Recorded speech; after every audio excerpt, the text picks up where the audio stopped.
What's up, guys? So today we're going to be talking a little bit about wireless identifiers and what we should do to protect ourselves. So, of course, whatever phone you may have should have some privacy settings, and these are software based. You should absolutely take advantage of them when you can. But what happens that time when an update inserts a bug into that service and that service fails to start? Well, there's other options. So for a failed service, and that's actually one of the things that inspired me to start the Wi-Fi scripts, was because Network Manager actually had a bug at one point. They fixed it now, but it leaked the permanent MAC address when you had MAC randomization turned on. So I was taken off guard and I decided to create some backup scripts just as kind of insurance for it. So this can happen with phone apps too. So we could use a Faraday bag, something like this, or a different one, a Faraday pouch like this. Make sure to always insert into the mesh part of a pocket. But what's the problem there? Well, of course, if you happen to be wanting to use networking, you're not going to be able to do that in a Faraday bag. So it's an issue for us.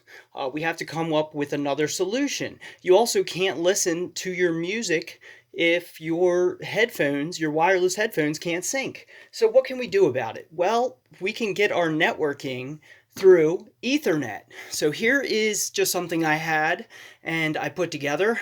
I had this piece already and this as well. So you might be able to get this as one piece. This is basically just a very simple TP-Link Ethernet that can provide immediate internet. So as soon as I plug this up, I will get internet.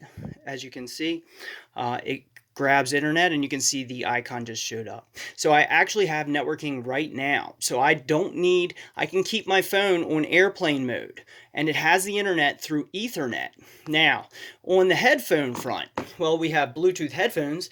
They're one of the biggest concerns because consider that with Bluetooth, while there are some privacy options out there, there's still a number of issues with having wireless headphones. Now, wireless headphones, they're just all over one of the worst, privacy offenders. When they removed the headphone auxiliary port, I was upset about that in phones, and I was so happy that the Pine phone actually had one because it is a major privacy advantage. Think about it. When you're using Bluetooth headphones, whatever it is you're using, also don't sync your phone up with your car. There's another number of privacy vulnerabilities there as well, of course. But today we're just talking simplicity. So the main thing is you don't want to be walking around with a tracking device when you're listening to your music. Let's say you go for a jog or a walk or a hike somewhere. You don't want to be tracked for every little thing. So you might actually opt for something else. You might actually want to grab yourself one of these. This is a USB-C to auxiliary little connector here. And I can actually take and replace my Bluetooth headphones with any wired or auxiliary headphone set that I want to use. So I simply plug it in here and then I just plug it in the bottom. And now I hear iPhones are going to be coming out with a USB-C as well. So this particular piece, which only costs a couple dollars, depending where you get it, you might be able to find them at Walmart. In fact, I got these headphones like five for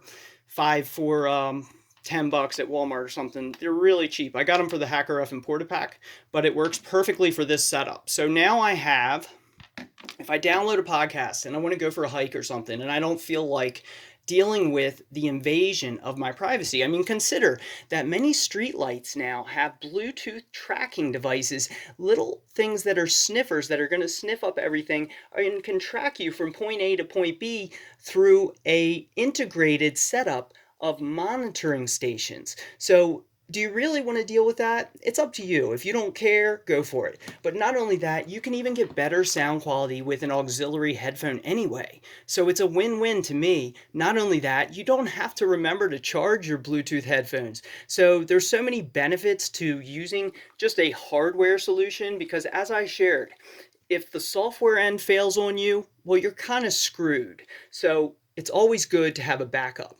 I believe in a rule of never relying on one single thing to protect me. And when the software fails, it's always good to have other options. So these are just a couple examples of how you can essentially get rid of those wireless identifiers because Fingerprinting a phone wirelessly is very easy to do. Even a unique settings change that you use that others don't can act as a more unique fingerprint.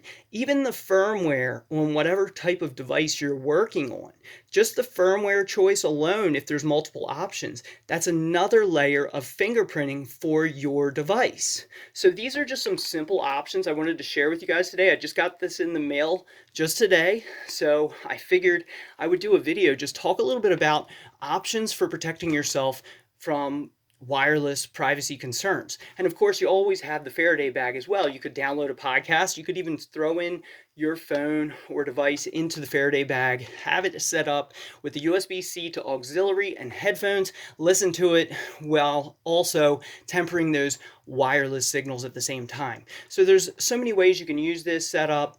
And of course, obviously, it's going to be dependent on what you want to use at that time. So you might want to download your music or whatever it is ahead of time, and then you can use a very cheap, very affordable auxiliary to USB-C. It works immediately. There's no setup involved. So the second I plugged it in, and make sure it's, compatible with your phone, because that's another factor you're going to want to put into consideration, is that not all of them may work on your particular device. So you just want to make sure that, so verify that part first.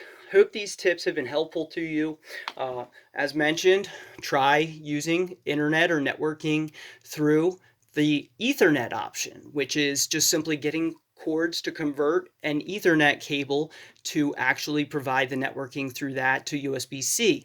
Now, of course, as mentioned, you can get this as one piece, but I just happen to have this laying around.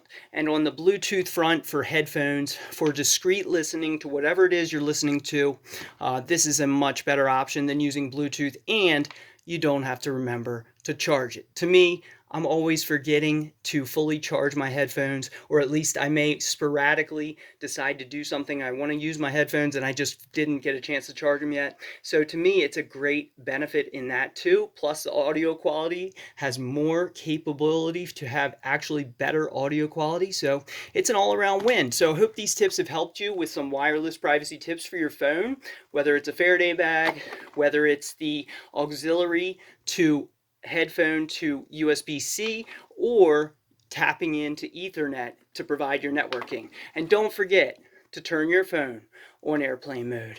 I'll be back later with more privacy and security tips to keep you safe. Make sure to leave a comment, and if you have a question or if you want to share this video, greatly appreciate anyone who shares this video. It's a big help to the channel, and I'll see you guys soon in a video soon on how to protect your security and privacy.